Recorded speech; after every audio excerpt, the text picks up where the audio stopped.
Olá, o tema em foco hoje traz a agente cultural, a militante cultural de Santa Rita, Sandra Alves. Ela vai falar para nós um pouco sobre política pública, política de Estado, e as causas dessa política, os motivos pelos quais são criados. Bem, com vocês hoje, Sandra Alves. Pode entrar, Sandra.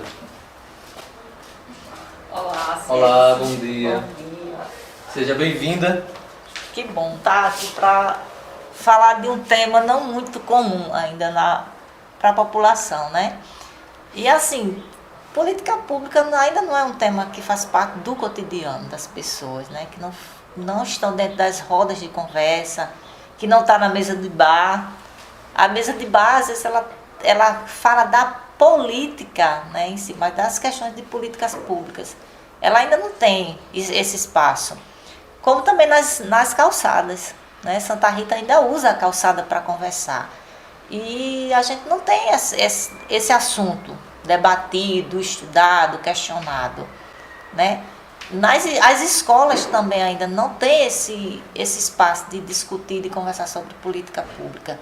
Então acho que é importante, né, esse quadro vir para trazer essa contribuição, de conversar um pouquinho sobre a questão de política pública dentro da nossa vida, né, da nossa cidadania, como é que ela se dá, como é que ela contribui. Então, você poderia explicar para nós um pouco sobre a política de Estado, né? Exatamente. Então, a política de Estado, ela não surge do nada, né, como a gente acha que ela simplesmente surge. Não, ela tem toda uma tramitação, né, tem um estudo técnico, tem uma avaliação econômica, que efeitos ela vai realmente causar, se realmente vai atender, né, a que ela se propõe. Então a política de Estado, ela realmente vai sendo construída, avaliada, né, para poder realmente chegar a ter uso da população. Então é importante que a gente conheça essas leis, né, que estão de nosso acesso. A lei de responsabilidade fiscal, que é uma lei ainda muito criticada, né? A gente diz assim, olha, por que não é tão eficaz?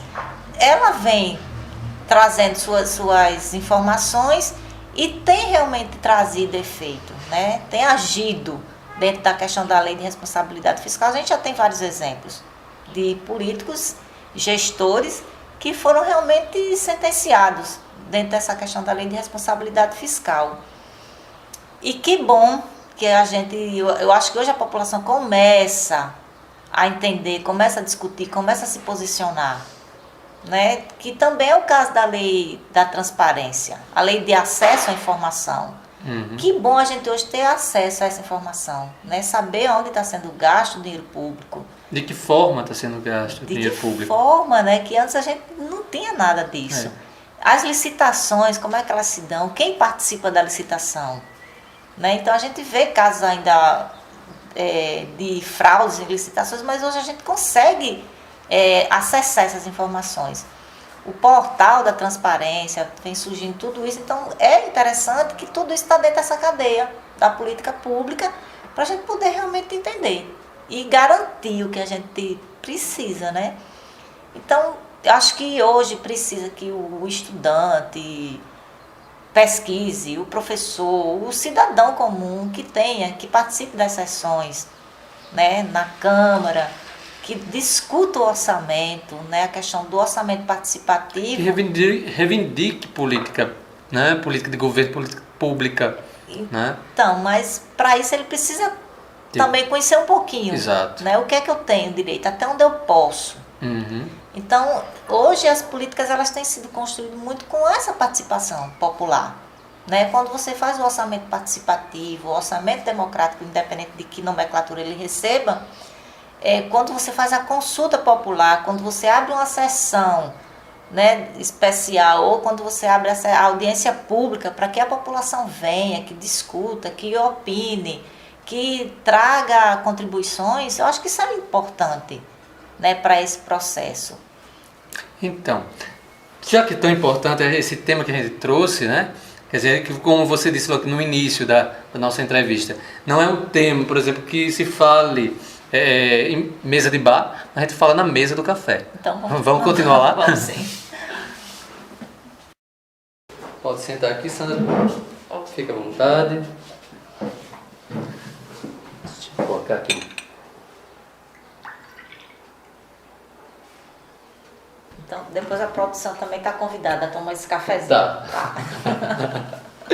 Então, Sandra, aqui a gente vai falar um pouquinho sobre os programas de governo, né? O quanto é essencial que eles existam. Você poderia dar uma palhinha para nós aqui, falar?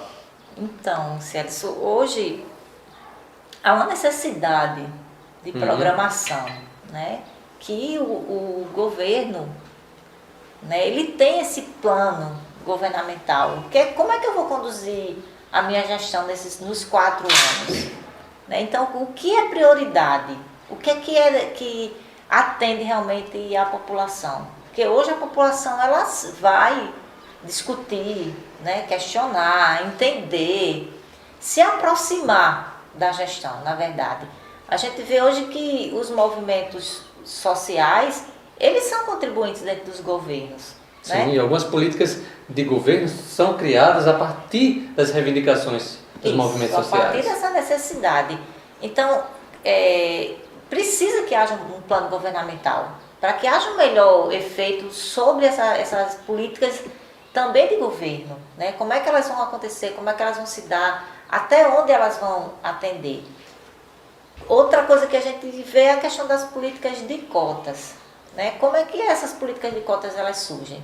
Eu sempre vejo que a política pública ela não está posta, ela não está pronta, ela vai se construindo, ela vai atendendo.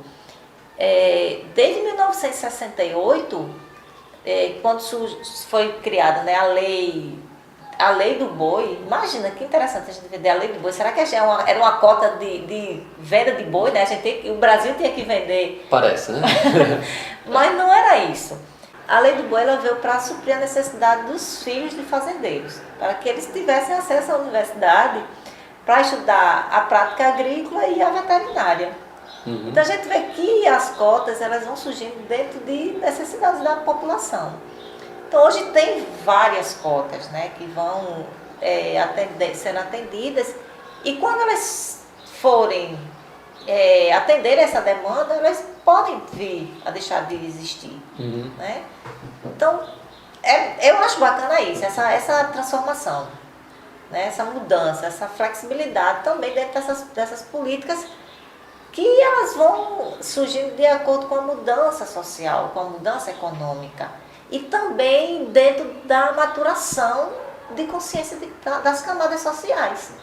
Eu acho que também tem esse efeito. É como o caso do Projovem Urbano, né, que é uma política de governo do PT, que foi uma reivindicação dos movimentos sociais e que se tornou uma política de governo. Então é importante que a população realmente tenha conhecimento disso e que lute por essas políticas. E por falar em luta de políticas, Sandra, já que você é uma agitadora cultural, né, uma militante cultural, qual a importância de políticas voltadas para a cultura, já que sempre se diz em todo o governo que será sempre as prioridades, né? Vai ser atendidas as prioridades, e essas prioridades elas nunca são as prioridades culturais, né? Porque a cultura sempre é vista em segundo plano, né? Então eu gostaria que você falasse um pouco sobre isso. Sei que não estava no nosso acordo aqui.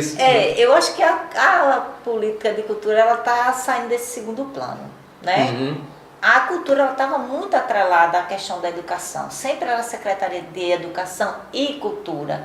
Então a cultura se dava dentro desse espaço escolar, né? Ele não crescia dentro de uma proporção realmente necessária.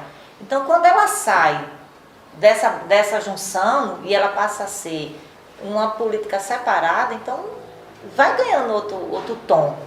Né? Hoje a gente vê que existe o Ministério de Cultura, as secretarias de cultura, que as secretarias devem ter seus planos, né, de cultura. A questão dos conselhos, que vem realmente fortalecer essa discussão. Por quê? Porque a sociedade civil vem para dentro desse espaço. Né? E vai garantir, vai dizer, olha, a gente entende diferente, a gente também quer assim. Então, acho que a política de cultura ela está se fortalecendo, né? Ela está crescendo, ela está transformando, eu diria, a visão cultural. né? Deixa de ser aquele espaço escolar, né? Ela vai ganhando outros espaços. Então, eu acho que isso é importante também, dentro dessa questão de política. E o artista, o agente cultural, o produtor cultural, ele começa a ganhar esse espaço, a conquistar esse espaço. Acho que é importante também que se veja, né, essa tramitação também, como ela acontece. Esse é o progresso, né? Lento, mas um progresso que vai acontecendo dentro da cultura. As leis de incentivo à cultura, né? Os espaços que vão sendo realmente ampliados. Acho que é importante e muito bom isso. Sandra, nós agradecemos, nós que fazemos o tema em foco, agradecemos a sua presença aqui, né? E se vocês gostaram, curtiram, dá um joinha aí no nosso vídeo.